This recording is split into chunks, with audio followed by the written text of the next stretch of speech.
Hey guys, just want to take you through a quick back workout here. One of my back workouts, I train back twice a week. So here I like to usually start with a type of pull down variation. I call this more of a pull in. I'm actually trying to pull my elbows into my sides, hitting my lower to mid back. I actually don't even feel my upper lats when I'm doing it this way. And then I'll do about 8 to 10 reps. Then after this, I'll go to about 90-degree angle and try to hit my upper lats now. I find by doing it this way versus the traditional standing way that I could put a lot more emphasis on my upper lats and really get a good stretch and contraction doing these. Yeah, you just got to be, not use too heavy weight, and it really warms up the back really nice. Doing this pull down variation, starting the first way, the pull in way, and then switching to this, warms up the back really nice because it doesn't involve your arms at all. And this is usually how I like to start all my back workouts. And then we'll go into some type of pull down variation. Here I'm using the straight angled bar. Here, as you can notice, I'm using more of a medium grip. I find you get much more contraction using this type of grip versus the wide. And as you can notice here, I'm straddled. I'm not locked in. I like to do this for my first and last set. I find that it really helps me engage my lats a lot more, and I can control on pulling down versus pulling back and activating my upper back more, and this puts a lot more emphasis on the lats. And so I can get way more good contractions doing it this way. You just have to find a good weight that's not too heavy that'll pull you out, or something that's not too light. I'm trying to go for 12 to 15 reps here as well. And then on my second set, I'll switch to a wider grip now, and I'll lock myself in. So now I'm able to use a little more weight. But again, I'm always trying to pull the bar down versus pull back, like you see a lot of people doing in the gym. I think people think that just because they're locked in, that gives them the right to use that as leverage and sway back and forth and pull the bar really high, turning it to a high row instead of a pull down. It's a pull down, not a pull back. So as you can see here, wider grip just hits the lats from a different type of angle, really hits the outer lats, I find. And so what I'll do is I'll go with a medium grip my first set, and then I'll go wide, and then I'll go medium again, and then wide. And then on my last set, I'll go straddled again to get some good contractions with my lats, 12 to 15 reps. And then we're going to do a lot of rows today on the machine. I really like the machine because you can really get good squeezes here, as you can see. I'm starting with a high row, elbows nice and high, hitting my upper back, some rear delts, rhomboids, and even some traps. Really concentrating on getting a good squeeze here.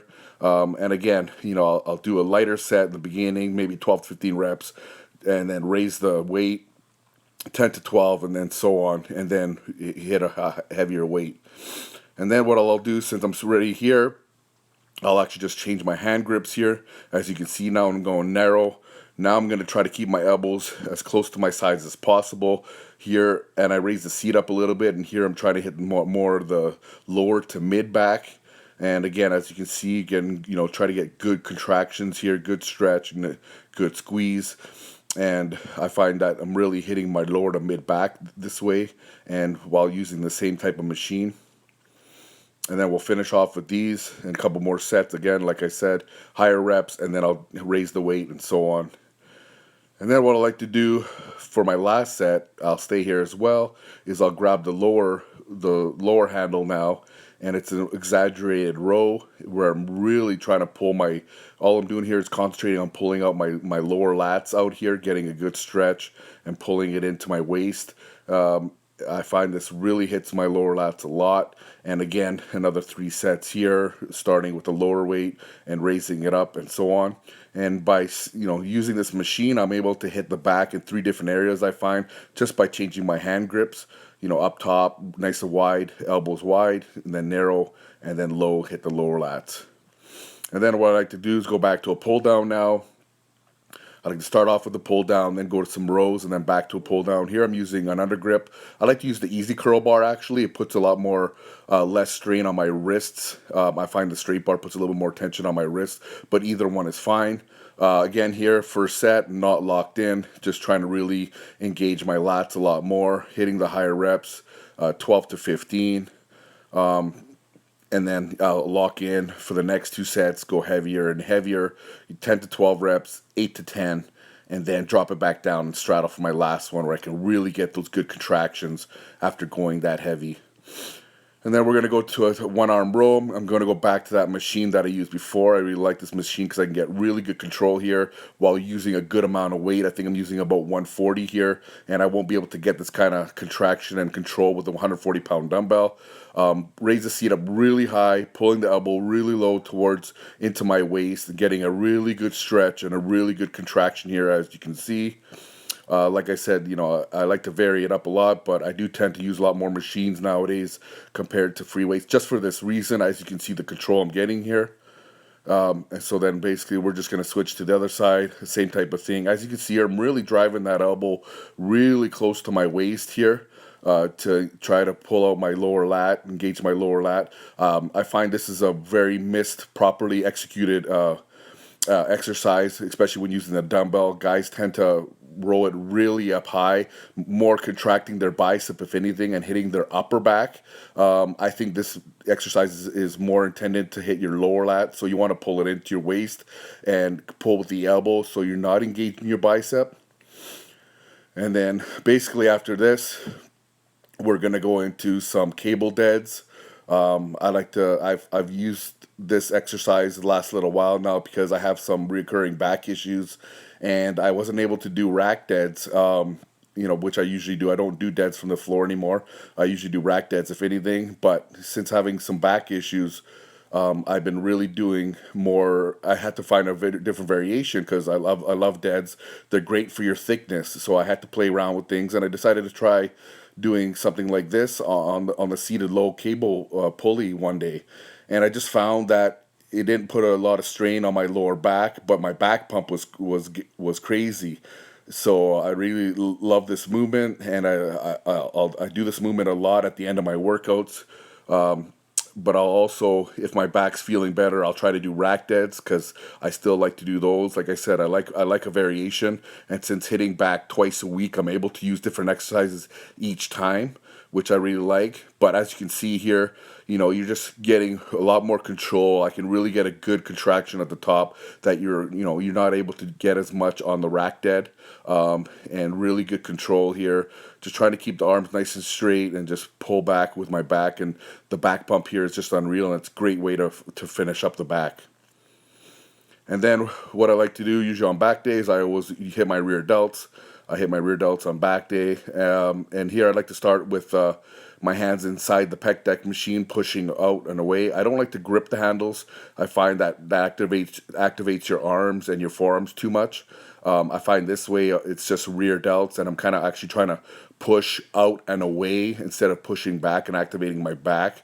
And I find this hits the rear delts, and especially rhomboids more, doing it this way. So I'll do a couple sets here, again lighter, and then work my way up to really heavy. And then what I like to do, since I'm already here, is I'll do a couple sets with my hands out like this. As you can see here, pushing up out against the handles. I got to go a little lighter because you're not in as strong as a position. But I find this now hits a little bit more of the rear delts versus the other movement hits a little bit more your rhomboids. But of course, it does hit your rear delts as well. But I find this way with my hands flat, and I'm really trying to exaggerate turning them out. I'm able to hit my rear delts here, and again, always in control here, trying to get a good squeeze.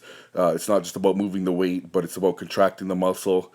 And then so I'll do a couple sets of these, and this will really fry up my rear delts. And then that'll pretty much be it for back and rear delts. And then what we'll do is I usually do biceps as well. At the end of back day, I like to combine all these three. This is the way I always do it. And then so I'm just doing a variation of hammer curl, rope cable curl, hammer curl here. I like to keep the ends of the rope close at first for about half of my reps, usually about 7 to 8. And then what I like to do is I'll actually split them. Kind of hits the outer head a little bit more, just gives it a little bit different stimulus while you're here doing them anyways. And I'll finish them up like this, and I'll do a couple sets here, and again lighter, and then work my way up heavy, and then back down to one lighter set where I'm getting really good squeezes. Since we're already here, we're just gonna switch over to some straight bar cable curls. Main thing here, just concentrating on getting a really good stretch and a good squeeze at the top. I'm a big believer of full range of motion. I believe you want to use the full range of motion in each exercise. I feel you want to be strong through the whole movement. And yeah, as you can see here, full stretch and a full squeeze, and usually 3 sets here. Again, lighter, work my way up heavy, and then one light set at the end, really getting good squeeze and contractions. And then what we're going to do is we're going to finish off with some concentration curls. I like to do a variation of these usually at the end of every bicep workout. Usually, supported like this, or I'll even do cable concentration curls, or even freestanding, just leaning over the dumbbell rack. And I'm trying to really twist my pinky in here. It might be a little hard to see here, but you'll see it in a sec. And then I'll just do a couple force reps at the end there. I'm a big believer of force reps at the end. Here you can see a little bit more. I'm turning my pinky in at the top, and you can see the peak. You get a lot more peak in the bicep there. I actually twist my pinky in on all my dumbbell curls, and that'll really help give you a little bit more peak. You can actually do that just freestanding alone, and you'll see that turning your pinky in will give you a little bit more peak in the bicep, and a couple more force reps here just to finish them off. And since we're here, I'll just do a little bit more hammer curls since we're here anyways. I really like these. You get a really good concentration. Main thing here is getting a full stretch at the bottom and a good contraction at the top to make sure your supporting leg is far out enough so the dumbbell can get under there and get a good stretch. And I really like these a lot because it hits your forearms as well, and it really hits the long head of the bicep, giving you that illusion of a bigger arm. People always ask me what I do for my forearms, and I actually don't train them at all on their own. I just hit them indirectly by doing hammer curls every time, which I do twice a week because I train back, rear delts, and biceps twice a week, like all body parts except for legs. And you'll see that in future videos. So here we go again, just full stretch. Good contraction at the top, and really hitting the forearms good in the lower head, and really fills in that area of the bicep at the end there to give you that illusion of bigger arms. So I really highly recommend always doing some type of hammer curls in your bicep workout. And that's it.